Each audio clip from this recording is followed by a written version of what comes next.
Thank you, Chair. My name is Erica Levenson, and I speak now on behalf of Regions Refocus and the CSO FfD mechanism. The purpose of trade multilateralism has been, since its inception, to act as an engine of development. Following the human capabilities approach to development, the purpose of trade should therefore be to increase the capabilities of people.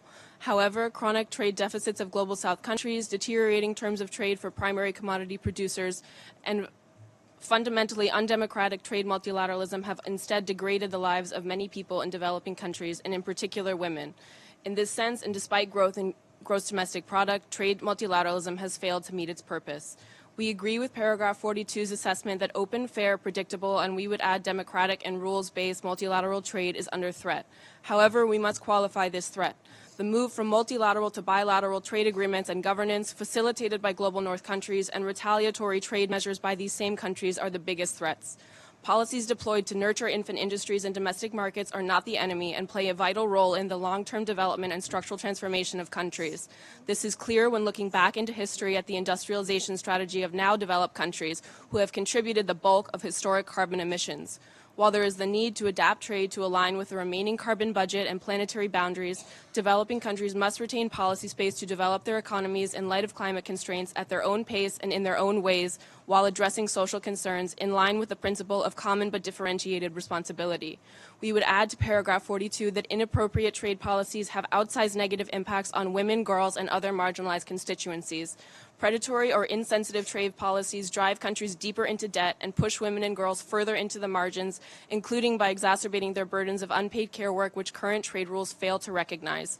Trade has profound negative impacts on every aspect of women and girls' lives, exacerbating and creating inequalities based on hierarchies of class, race, ethnicity, sexual orientation, and gender identity. Moving on to paragraph 43, the zero draft places too much emphasis on the WTO. We must move beyond the reductionist notion that trade multilateralism begins and ends with the WTO and revitalize and democratize the entire multilateral trading system, including the WTO. This means adopting an ecosystem approach that includes the UN General Assembly, ECOSOC, and UNCTAD's Trade and Development Board.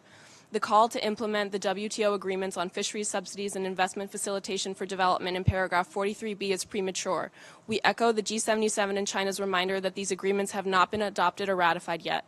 Instead, we call on WTO members to address the implementation issues raised by developing countries, including through capacity building.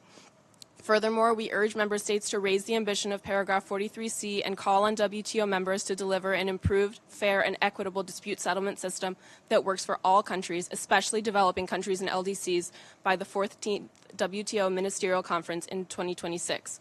We strongly support special and differential treatment addressed by paragraph 43D and assert that it is a core tenet of trade multilateralism.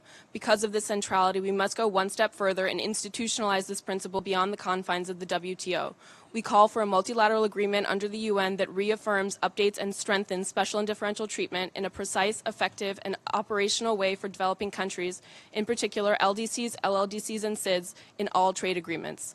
Urgent change is needed, and FfD4 is one of our last hopes in achieving any part of the 2030 agenda. Trade must be reoriented as a tool to reduce inequality, to honor the right to development, and to empower developing countries to achieve their national priorities and meet the needs of their populations, including climate and gender justice. I thank you.